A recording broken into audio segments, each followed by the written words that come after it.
कृति में लाते हैं क्या? जब तक हम कृति में नहीं लाएंगे तब तक हम आगे नहीं बढ़ पाते। तो कृति के लिए बुद्ध ने बहुत सारी जानकारी दी, उपदेश दिया है, जानकारी दी है। जैसा आदमी है उसका उसके हिसाब से, अगर अंगुलीमाल आता है तो अंगुलीमाल, उसको क्या कहना है, अंगुलीमाल को क्या कहा था।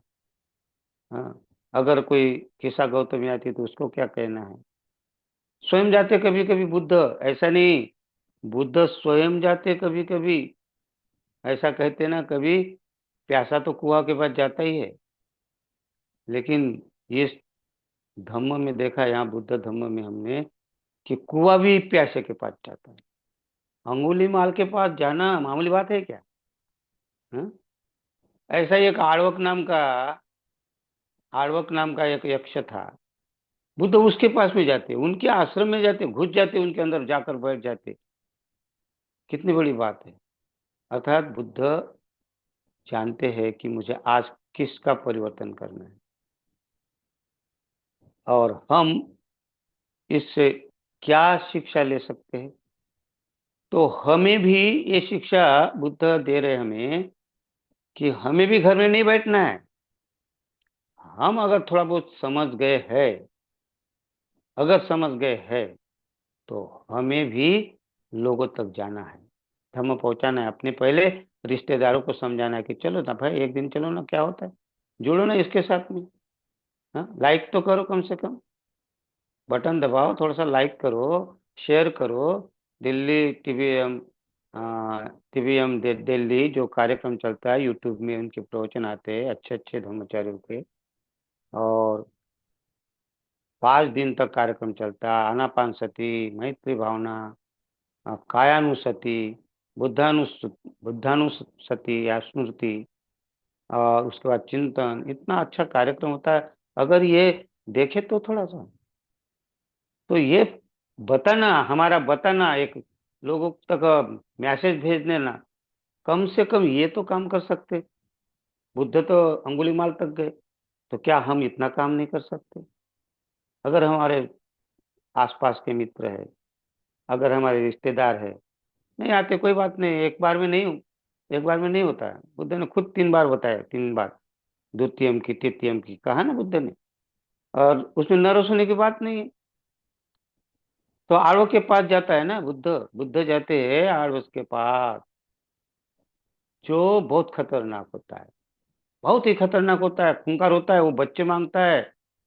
जहाँ नया बच्चा पैदा होता है, उसको, नया बच्चे को, जिस घर में पहली बार बच्चा होता है उसको, बच्चे पहले बच्चे को उसको देना पड़ता था। इतना खतरनाक था वो आड़वक। हाँ। और डर के मारे नगर के, आड़वी नगर के लोग उसको बच्चा दे देते थे। यहाँ तक कि राजा दे देता था, राजा, आड़वक नाम का आड़वी नगर का। इतना डर था। तो बुद्ध उसके पास में जाते उसका परिवर्तन करने के लिए। ये ठीक नहीं है।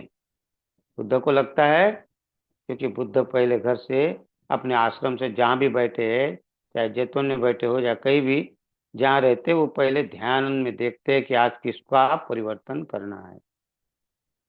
हमने भी अगर सुबह सुबह उठकर ध्यान करते और सोचे कि आज मुझे इसके पास जाना है, आज इसको संपर्क में लेना है, लेकिन हम लोग करते हैं, तो बहुत अच्छी बात है, बहुत अच्छी बात है। करना चाहिए, क्योंकि हमारा प्रचार प्रसार करना ही काम है। हमें ये प्रचार प्रसार करने के लिए हमें भी प्रशिक्षित होना आवश्यक है। अगर हम प्रशिक्षित नहीं होंगे, हम शिविरों में नहीं जाएंगे, हम धम्म वर्ग में नहीं जाएंगे, तो हमें कहाँ से आएगा? तो बहुत सारे लोगों को लगता है कि नहीं, हमें बताना नहीं आता। सबको आता है बताना, ऐसा नहीं आता है। बुद्ध जाकर बैठ जाते आश्रम के, उसके आश्रम में, और फिर उनका वार्तालाप होता है। और फिर धीरे धीरे धीरे उसका पलटीकरण होता है। आर्वक पसीज जाता है। और उसके बाद में बुद्ध को पूछता है कि और क्या करना चाहिए। तो बुद्ध उसको धीरे धीरे धीरे, आहिस्ता आहिस्ता धम्म के प्रवाह में ऐसा उनको डुबकी लगाने के लिए लगाते हैं। और फिर बातें कहते हैं उनको। आखिरी में क्या कहते हैं कि हे आड़वक, ये से ते चतुरो धम्मा, क्या कहते हैं, ये से ते चतुरो धम्मा, सदस्य घर में सिनो। क्या कहते हैं, ऐसे थे चतुरो धम्मा।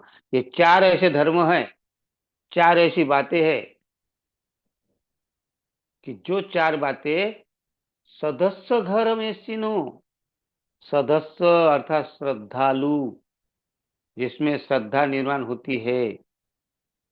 अब बुद्ध के प्रति श्रद्धा निर्माण हो गई थी आळवक के मन में। पहले श्रद्धावान नहीं था, बहुत खूंखार था, बुद्ध को तो भगा रहा था वहां से। उनको तो बका कि तुम्हारी टांग पकड़ूंगा, गर गर गर गर गर घुमाऊंगा, और इस नदी के पास गंगा पार फेंक दूंगा तुम्हें, तुम्हारे हृदय को चीर दूंगा, तुम्हें पागल कर दूंगा, बेचैन कर दूंगा। इस प्रकार का बुद्ध को, इस प्रकार के वो शब्द है उसके, ये आळवक के कुछ पहले, कुछ क्षण के पहले। लेकिन बुद्ध ने उसमें धीरे धीरे धीरे उसके मन का तराशना शुरू कर दिया। हाँ, पत्थर को तराशना शुरू कर देते ना, तराशना शुरू कर दिया, तो उनकी श्रद्धा होने लगी। फिर अपने आप हाथ जोड़कर कहते कि भगवान, श्रद्धा किसको कहते हैं? कथनसु का क्या पूछता है, श्रद्धा कैसी होती है, फिर प्रज्ञा कैसी आएगी हमारे अंदर। फिर धीरे धीरे उसमें बुद्ध तराशना शुरू करते और फिर आळवक को कहते। आळवक की जब श्रद्धा हो जाती बुद्ध के प्रति, तब कहते कि क्या करना चाहिए सदगृहस्थी के लिए, श्रद्धालु गृहस्थी के लिए ऐसे तो चतुरो धम्मा। सदस्य घर में सिनो, घर में सिनो ने गृहस्थी जीवन में जो है, और सदस्य माने जो श्रद्धालु ग्रस्त है, जो भी श्रद्धालु ग्रस्त है, उसमें ये चार बातें निर्माण होती है। श्रद्धालु ग्रस्त में जो श्रद्धा, अब श्रद्धा माने क्या समझना पड़ेगा पहले। श्रद्धा ही अगर हमारी डावाडोल अगर हुई, कुशंका में रहे, तो फिर बुद्ध को क्या समझेंगे, हम बुद्ध के विचारों को क्या समझेंगे? हम बुद्ध को आज भी, अभी आपको पता नहीं, हम लोग अभी यहाँ वंदना करते, बुद्ध के पास आते, बुद्ध का अपने पास में रूप रखते हैं, तो कभी कभी हम ऐसा लगता है कि बुद्ध, हाँ बुद्ध है। दो प्रकार के लोग हैं। एक तो बुद्ध को कुछ समझते ही नहीं, बुद्ध क्या देने वाला है, बुद्ध के पास क्या मिलने वाला, कुछ नहीं। हाँ, दूसरे देवी देवता के पास मिलता है, उसकी पूजा करेंगे, आबा बाबा के पास जाएंगे, हाँ वहाँ मन्नत, मन्नत देंगे, मन्नत मांगेंगे, हाँ। और फिर देवी देवता हो जो भी हो, उनको सब नमस करेंगे, ये देंगे, हाँ मुर्गा देंगे, बकरा देंगे, सब करेंगे। वहाँ विश्वास है।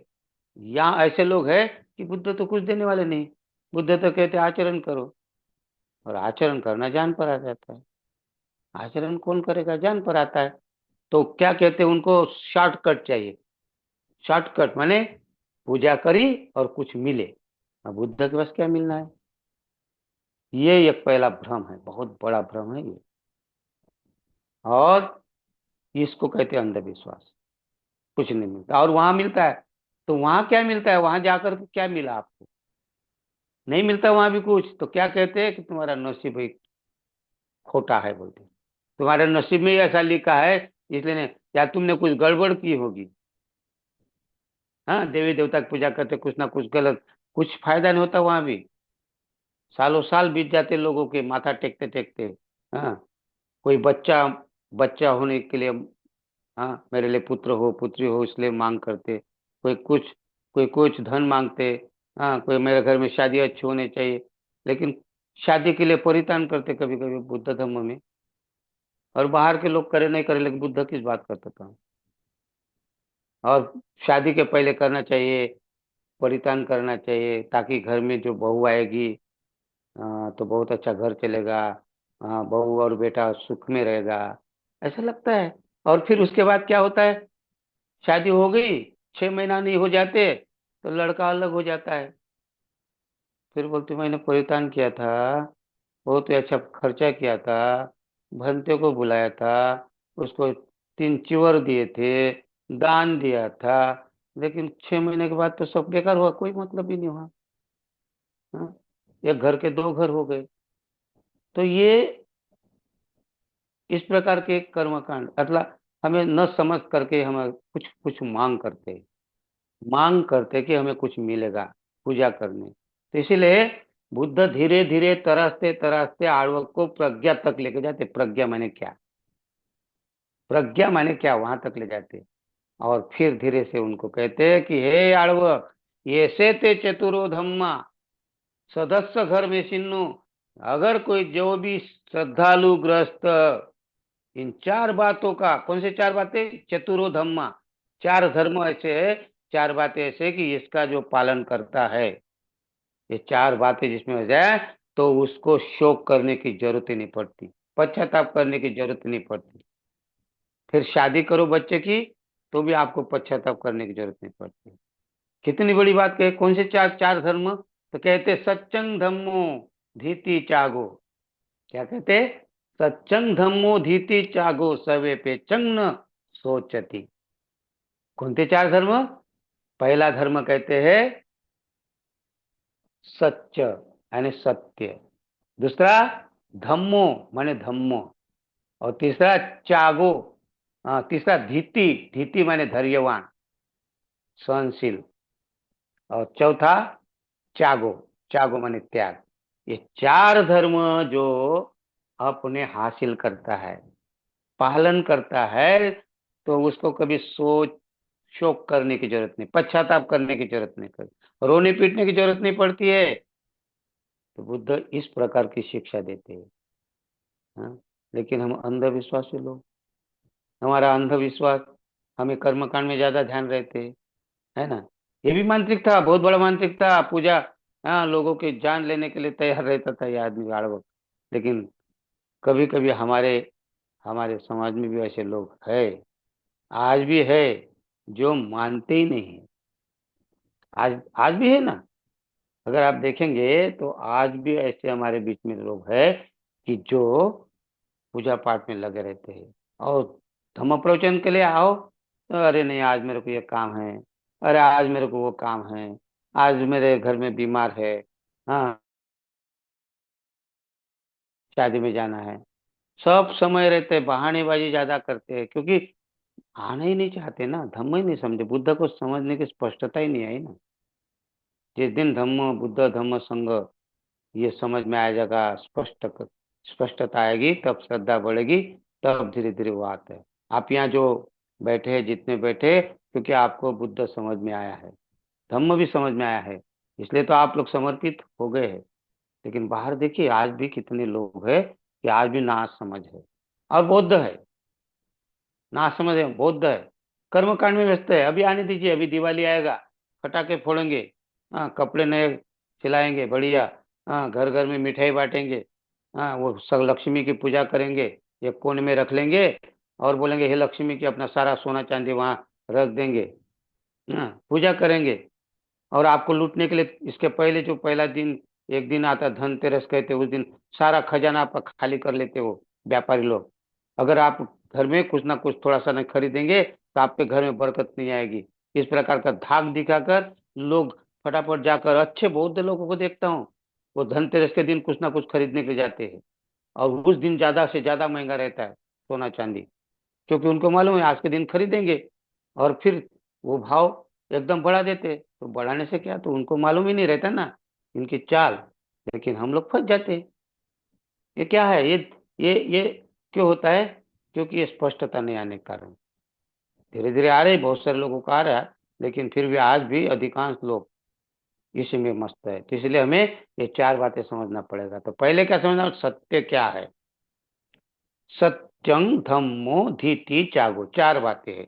तो पहली बात है सत्यं, सत्य। तो जो सत्य है, तो संसार में बहुत सारे सत्य है, आप सुन रहे हैं ये सत्य है, मैं बता रहा हूँ ये सत्य है। सत्य है ना, ऐसे अनगणित, बुद्ध कहते हैं अनगणित सत्य है। बुद्ध कहते हैं एक सत्य नहीं, अनगणित सत्य है। इतने सत्य है कि, लेकिन हम उस सत्य को असत्य कर देते हैं, है ना, असत्य कर दे, अभूतवादी कहते हैं ना, अभूतवादी निरंगुपेति।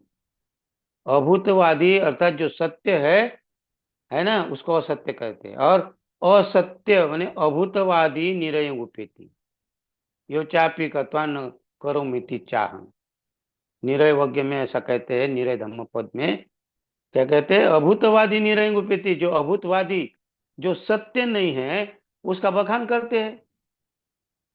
अगर सत्य नहीं है, अगर मान लो यहाँ से, अभी यहाँ मैं बैठा हूँ रायपुर में, और मैं मुंबई की बहुत सारी बातें बताऊंगा, अच्छा बहुत कितना अच्छा है, मुंबई इतना अच्छा है, हाँ वहाँ ये बातें है वो बातें है, दिल्ली में जाओ, दिल्ली में कितना अच्छा है, वो कुतुब मीनार है, और वहाँ जाने के बाद में बाप रे क्या कितना अच्छा होता है, वहाँ अगर देखने से तुम्हारा दुख दूर हो जाता है, यहाँ से अब मेरा हो गया, इस प्रकार के छोड़ देते जो बात।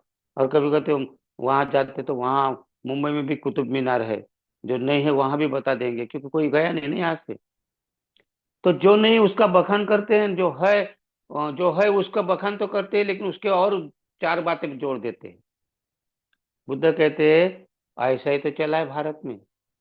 बाबा साहब ने बाबा साहब ने भी कहा, इसलिए बाहर निकलने का, अभूतवादी निरय उपपत्ति, ऐसे लोग यातना लोक में, यातना लोग अर्थात दुखी, दुख में पड़ते हैं। कैसे? अभूतवादी यानी जो सत्य नहीं है।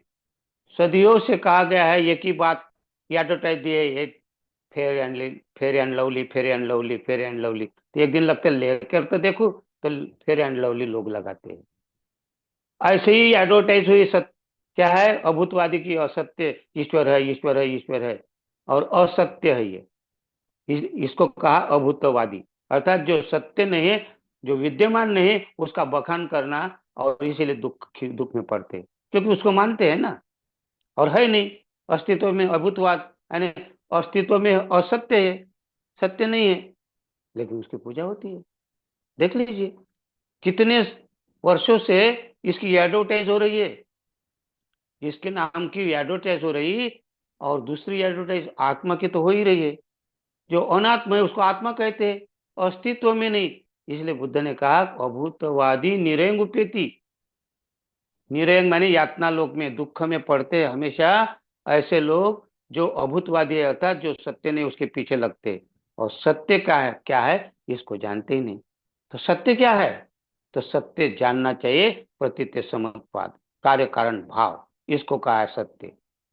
अगर इसके तरफ जाते प्रतीत्य समुत्पाद, ऐसा ये धम्मा हेतु पबवा, ये ते संग हेतु तथागत आह, हाँ तेसन च एवं निरोधो एवं वादी महासमनो। बुद्ध कहते हैं कि जो भी वस्तु निर्माण होती है इस संसार में, जो भी सारा संसार का, चाहे पत्थर हो चाहे कुछ भी हो, हाँ आदमी हो कोई भी हो प्राणी हो, जो भी संसार में जितनी भी चीजें विद्यमान है, ये कैसे है? अनित्य है। और ये क्या है? ये हेतु से, हेतु माने कारण से निर्माण होती है, और बिना कारण कोई भी वस्तु नहीं है, तो कारण से भी नष्ट होती है, कारण से भी उत्पन्न होती है। और ये बुद्ध का सिद्धांत है, और इसको नहीं समझते। और ये अनित्य है, अनित्य माने परिवर्तनशील है, और ये सत्य, अनित्य माने सत्य, और इस सत्य को नहीं देखते कोई, और ये अनित्य नहीं समझने के कारण झगड़ा कलह भांडन है। तो इसलिए सत्य समझ में नहीं आएगा। जब सत्य समझ में आ जाएगा तभी तो हम उसके तरफ जाएंगे।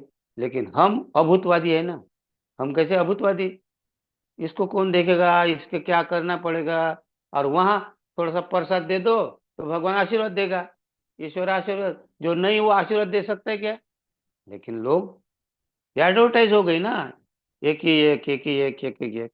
हाँ मैं भी शुरू शुरू में क्या होता था, वो एडवर्टाइज आती थी, हाँ क्या कि वो ये लगा, fair and lovely, fair and lovely, लगाया 3-4 महीना लगाया, लेकिन मेरा काला का काला चेहरा रहा, कोई फर्क ही नहीं पड़ा।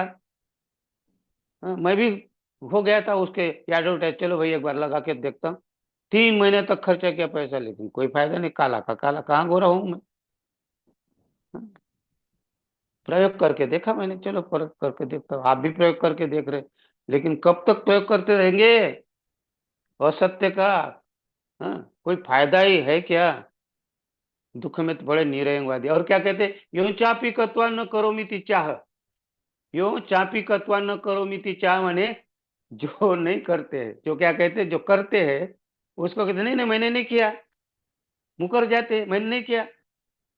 यो चापी कत्वा यानी जो किया है उसको नहीं करते, अगर आपने चोरी की है तो बोलते नहीं, मैंने कब चोरी की, मैं आपने ऐसा बोला, मैंने कब वो ऐसा बोला।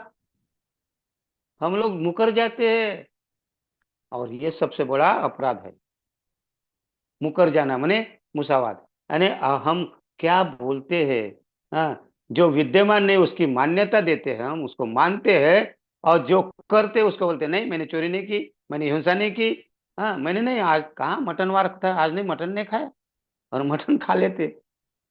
हाँ, कोई देखता है, एक को पूछा, अरे तू शराब पिया, कौन, मैं शराब नहीं पीता।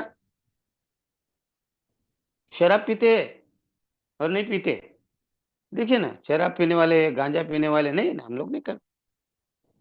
अब कुछ कुछ लोग तो मक्कार भी होते हैं, सीधा सीधा गद्दार बोलते हैं, नहीं नहीं क्या होता है पीने से, किसने मना किया, किसने कौन से धर्म में लिखा है कि पियो मत करके, क्योंकि मालूम ही नहीं रहता। तो ये दो बातों में जाते हैं, इसलिए सत्य के दूर रहते हैं हम लोग।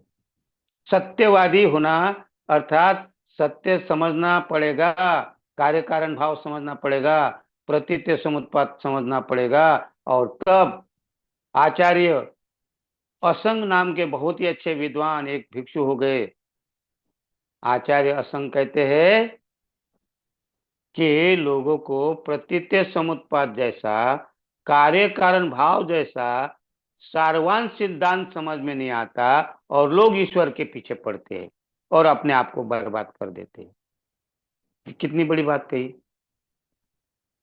बताइए, कितने अच्छे अच्छे अपने बुद्ध धम्म में इतने एक अर्थ है, ये छोटे मोटे नहीं, आचार्य योगाचार लिखा है उन्होंने, आचार्य इन्होंने अभिधम्म लिखा है, आचार्य संघ ने। हाँ, जो हम पढ़ते, 52 अपना 51 चैतसिक धर्म पढ़ते हैं उनके, नो योर माइंड, अगर नहीं पढ़ा होगा तो पढ़ के देखिए, कितना सारवान लिखा है उन्होंने। ऐसे जो विद्वान लोग कहते हैं कि सारवान सिद्धांत समझ में नहीं आता, तो पहला है सत्य, और फिर दूसरा है धम्मो, सच्चंग धम्मो, सत्य समझना पड़ेगा पहले। सत्य अगर एक बार समझ गया तो आपकी श्रद्धा और बढ़ जाएगी बुद्ध के प्रति। सत्य अगर समझ में आएगा ना, प्रतीत समुत्पाद अगर समझ में आएगा, कम से कम समझ में तो आए, भले ही आचरण फिर बात की बात है, लेकिन समझ तो आए, श्रद्धा तो बढ़ाई दी पहले। श्रद्धा निर्माण करने के लिए प्रतीत समुत्पाद कुछ बातें बताई है हमें, बुद्ध ने 8 बातें बताई है। ये 8 बातें अगर हमें पता चली तो हम श्रद्धा बढ़ती है, नहीं तो नहीं। तो प्रतीत समुत्पाद अगर हम समझ में आएगा तो श्रद्धा निर्माण होती है हमारे में अंदर, है ना, कार्य कारण भाव। तो फिर उसके बाद है धम्मो, और धम्मो माने क्या, धम्म माने नीति, बाबा साहब कहते हैं धम्म माने सदाचार। तो सत्य अगर समझ गया तो ईश्वरवाद खत्म, आत्मवाद खत्म। तो फिर क्या करना है, अरे आत्मवाद नहीं, ईश्वर नहीं, पूजा पाठ नहीं, तो फिर क्या करना है, तो फिर यहाँ नीति है, आचरण है, आचरण करना है। और फिर आचरण करने के लिए हम नीति, धम्म, धम्म माने सदाचार। तो सदाचार, सदाचार बहुत बड़ा शब्द है, सदाचार में राग द्वेष मोह आता है। सदाचार उसको कहते हैं जिसको राग द्वेष मोह से जो इससे परे होता है उसको सदाचारी कहते हैं। लेकिन हमें नीति, नीति माने क्या होता है, कम से कम आचरणशील पंचशील का तो आचरण करो। तो कौन पंचशील का, सकारात्मक शील करो, मैत्रीपूर्ण कर्म करके, मुक्त हस्ते दान करके, शांति संतुष्टि का पालन करके, सत्यतापूर्ण व्यवहार करके, और जागरूक रहकर, स्मृति पूर्वक रहकर कार्य करना कोई भी। ये 5 शील अगर हम इसका पालन करते, तो तीसरी बात कहते कि हमारे में धैर्य निर्माण होता है। धीति, धीति माने क्या कहते, सच्चंग धी, तो क्या कहते थे, ऐसे तो चतुरो धम्मा सदस्य घर में सिनो, सच्चंग धम्मो धीति, धीति माने धैर्य, धैर्यवान। धैर्यवान हा शब्द बहुत बड़ा है बुद्ध धर्म में। धैर्यवान को कहते हैं कि जो ध्यान करता है, आचरण करता है, रोज ध्यान करता है, आचरण करता है, और वो कम से कम श्रोतापत्ति मार्ग पे लगा है, उसने प्राप्त किया है श्रोतापत्ति मार्ग, वो धैर्यवान है, उसको कहते हैं। उसमें सहनशीलता निर्माण होती है, उसमें सहनशीलता निर्माण होती है, उसमें सहिष्णुता निर्माण होती है, और उसमें ग्रहणशीलता निर्माण होती है। 3 बातें निर्माण होती है, उसको कहा है धैर्यवान। कितनी बातें, सहनशीलता, और दूसरी सहिष्णुता, और तीसरी ग्रहणशीलता। तब ये सहनशीलता, सहिष्णुता और ग्रहणशीलता, ये तीन बातें जब उसमें निर्माण होती है तो उसको धीति कहा गया। बुद्ध कहते हैं कि धैर्यवान कहा गया उसको, और ये धीरज कहा गया इसको, धीरज, धीर पुरुष कहा गया इसको। और इस धीर पुरुष को ही श्रोतापन्न पुरुष कहते हैं। कितनी बड़ी बात कहती है।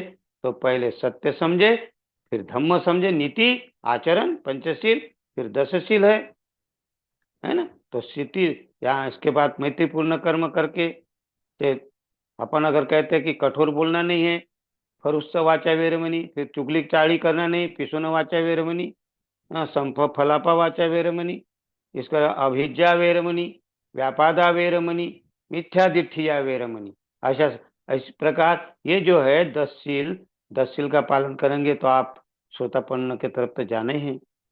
और फिर आप धीति के बाद में फिर कहते त्यागो। और त्यागो माने त्याग, त्याग माने त्याग करना। तो हमें त्याग करना पड़ेगा। तो क्या त्याग करना पड़ेगा।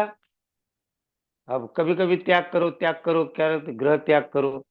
तो मैं आपको ग्रह त्याग करने के लिए नहीं कह रहा हूँ। हाँ, एकदम अगर किसी को एक बार ऐसे ही बताया था, त्याग करना चाहिए, सब कुछ छोड़ना चाहिए, त्याग मैंने छोड़ना चाहिए।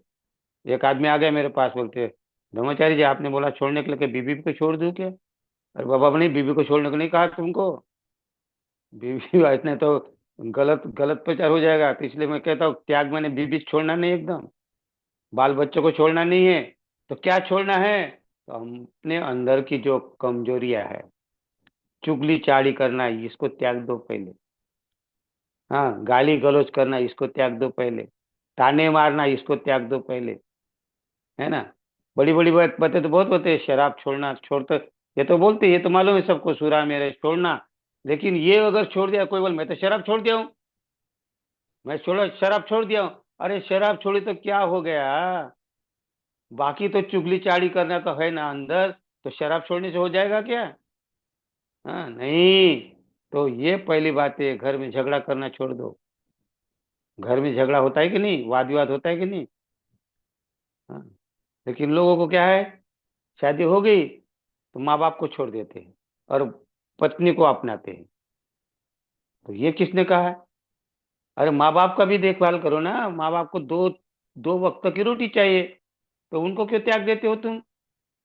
हाँ, माँ बाप को नहीं त्यागना, क्योंकि उन्होंने तुमको बड़ा कर दिया है, तुमको लायक कर दिया है। लेकिन आप उसको समझो, और इसलिए आपको समझना होगा। क्या समझना होगा, क्या छोड़ना है। तो ध्यान रखना, क्या छोड़ना है हमें। हिंसा करना छोड़ना है, काया और वाणी और मन से हिंसा करना छोड़ना है। दूसरा, चोरी करना छोड़ना है। अब चोरी करना मैंने, मैं तो चोर नहीं, कैसे चोर है, ऐसा कहते हैं हम लोग, चोरी नहीं करना है। बुद्ध ने चोरी करना है, अधीना दाना का है, अधीना दाना।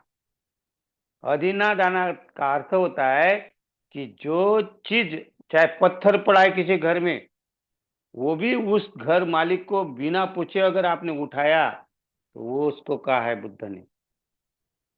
ऐसा नहीं है, हम ऑफिस में जाते और वहां के कागज लेके आते, पेपर लेके आते घर में, किसको पूछ के लाए। हाँ, सबको सबके सामने लाते, ऐसे नहीं। ऑफिस में जो रहते ना, 4-5 लोग भी आबू बाबू रहते सभी, क्योंकि सबको आदत पड़ी रहती है, ये 4 पेपर लेके जाओ, तो कोई वहां के वो आलपिन लेकर आएंगे घर में, तो कभी वो पत्थर ला रहता है ना, वो जो रखने का पेपर वेट, वो लेके आएंगे। तो ये क्या है, ऑफिस में तो जाते हैं तो ये दिखाई नहीं देता, इसलिए हम कहाँ चोर है। चोर मैंने बड़ी बड़ी चोरी करना नहीं है, बड़ी चोरी है ना तो दिखाई देती है। इतना बड़ा पत्थर आप ले लो, इतना बड़ा पत्थर ले लो आप, और नदी में डाल दो, और बोलो कि भाई ये पत्थर को उठा, निकालो निकालो, तो बराबर निकाल देगा वो पत्थर, इतना बड़ा डाला वो निकाल देगा, क्योंकि दिखाई देगा इतना बड़ा है। लेकिन आपको बोले कि ये छोटे छोटे पत्थर ले, छोटे कंकर कंकर, मुट्ठी भर कंकर ले लो और डालो नदी में, डाल दिए, और बोलेंगे आपको निकालो वो पत्थर, तो वो कंकर निकाल सकते क्या आप। नहीं निकाल सकते, क्योंकि मालूम ही नहीं पड़ेगा कौन सा कंकर है, ये तो ये है भी कि नहीं है। बड़ा पत्थर दिखाई देगा तो बड़ी चोरी दिखाई देगी। लेकिन रोज रोज दर दराज में हम कुछ ना कुछ करते हैं, झूठ बोलते हैं, झूठ बोलते हैं सुबह से शाम तक। हाँ, और बोलते हैं, हम लोग झूठ नहीं बोले। अभूतवादी निरंकुपति के बाद में वही कहा, यो चापी कत्वा न करो मिति चाह। जो करते हैं, नहीं हमने नहीं किया, दिखाई नहीं दिया, नहीं किया, नहीं दिखाई दिया, दिखाई दिया तो ऐसा क्या, हाँ, हो गई गलती। तो कहने का मतलब हमें क्या कहते हैं, त्यागना पड़ेगा। तो क्या कहना पड़ेगा, चोरी त्यागना पड़ेगा, व्यभिचार त्यागना पड़ेगा, झूठ बोलना त्यागना पड़ेगा, नशा पान तो त्यागना ही पड़ेगा। फिर हमें कठोर बोलना त्यागना पड़ेगा, किसी को कठोर बोलना, कठोर वचन त्यागना पड़ेगा। क्योंकि हम क्या कहते हैं, हम प्रिय बोलते हैं, है ना। तो हमें प्रिय बोलने से, कठोर अगर किसी के मन को चोट लगी तो वो हत्या हो जाती ना, हिंसा हो जाती ना। अगर किसी को हम कठोर बोल दिए तो किसी की बात लग जाती है, वो आत्महत्या करने चले जाता है। मुझे ऐसा बोला, सहन नहीं होता कभी कभी। अगर बच्चा स्कूल में से गया, पेपर देकर आ गया, फेल हो गया, तो घर में बाप डालता है, माँ डांटती है, बाप डांटता है, उसको बुरा लगता है एकदम। वो जो पड़ोसी लड़का कैसा पास हो गया, एक नंबर से, पहले नंबर से, और तू गधा, तेरे इतना खर्चा किया, उसने लग जाती बात। लगता है ऐसा क्या, उसका उदाहरण देता है, मन में आ जाता है, मर जाता है।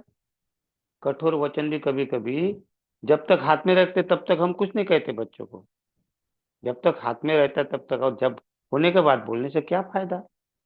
तो इसीलिए हमें क्या करना है, कठोर नहीं बोलना है, चुगली चाली नहीं करना है, इसको त्यागना है, छोड़ना है। चुगली चाली निंदा, व्यर्थ की बातें करना छोड़ना है, व्यर्थ की बड़बड़ करते ज्यादा। अब व्यर्थ की बातें करना मैंने क्या है, यहाँ कहा है, संप फलापा वेरमणि। व्यर्थ की बड़बड़ ऐसा नहीं, व्यर्थ की बड़बड़ करना नहीं है। क्या होता है, कभी कभी हम बिना फालतू बहस में लगते हैं, और उसमें हमें बड़ा आनंद आता है। एक कहता है कि ईश्वर है, एक कहता है ईश्वर नहीं है।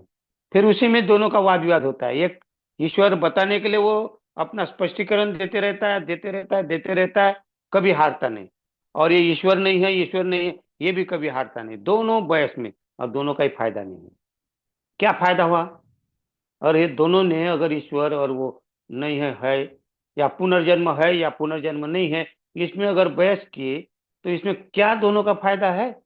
लेकिन वो क्या कहता कि नहीं, मैं बहुत अच्छा विद्वान हूँ, मैं देखो उसको गिरा दिया हूँ, वो मेरे को उत्तर नहीं दे सका, पुनर्जन्म सीधा नहीं कर सका, मेरे को सिद्ध नहीं कर सका, देखो मैं कितना विद्वान हूँ।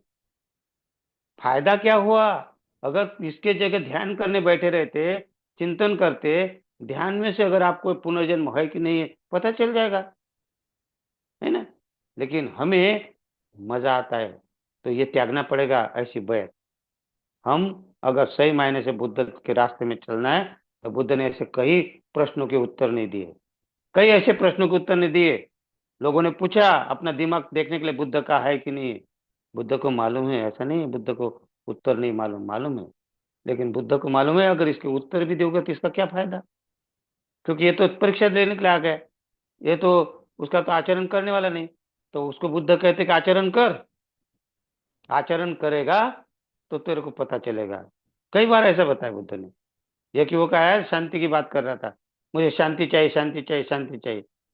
वो शांति चाहिए ना, तो 2 साल तक मेरे पास बैठ, कुछ बोलने का नहीं, एक शब्द भी नहीं बोलने का, जब तक मैं जैसा करता हूँ ऐसा करना है तेरे को, कुछ सवाल नहीं करने का। तो ठीक है बोले, 2 वर्ष रहूंगा। तो पीछे एक सारीपुत्र अपने एक झाड़ के नीचे बैठे ही थे, तो जोर से खिलखिला कर हंसे, हंसी आ गई। और ये लड़के को लगा, भगवान आपने तो बोला 2 साल तक बोलना नहीं कुछ भी, लेकिन अभी एक बार मौका दीजिए, ये हंसे क्यों। तो बोलते हाँ ठीक है, जाकर उनको ही पूछ। तो सारीपुत्र को पूछना, क्यों आप क्यों हंसे। तो बोले देखो तेरे समान मैं भी आया था, ऐसा ही बुद्ध के पास आया था, बहुत सारे सवाल पूछ रहा था। बुद्ध ने कहा तेरे सवाल का जवाब चाहिए ना, हाँ, तो अपने अंदर का पूछ, जब तक तुझे ऐसे ही मुझे पूछा, 2 साल तक मेरे साथ रहे, लेकिन अभी सालों साल हो गए, मेरे को प्रश्न ही नहीं आता है, उत्तर ही मिल जाता पहले ही। तो बुद्ध ही तेरे को ही ऐसे ही एक शिक्षा दे, तेरे तू भी गया काम से, अब हो गया बुद्ध का, इसलिए मुझे हंसी आ गई। तो ऐसे ही होता है। तो हमें ध्यान देना पड़ेगा त्याग के ऊपर, क्या छोड़ना है। तो हमें कम से कम चुगली चाड़ी निंदा गाली गलौज ताने मारना, जलना, छल करना, कपट करना, दूसरे को धोखा देना, इससे हमें त्याग करना पड़ेगा, छोड़ना पड़ेगा। फिर धीरे धीरे अपने आफू गांजा शराब धीरे धीरे छोड़ना है। तो ऐसी जो भी बातें छोड़ना है, एकदम बीबी को नहीं छोड़ना है, हाँ एकदम घर को नहीं छोड़ना है, ये ध्यान में रखना। घर में रहकर बीबी के साथ रहकर अच्छा आचरण करना।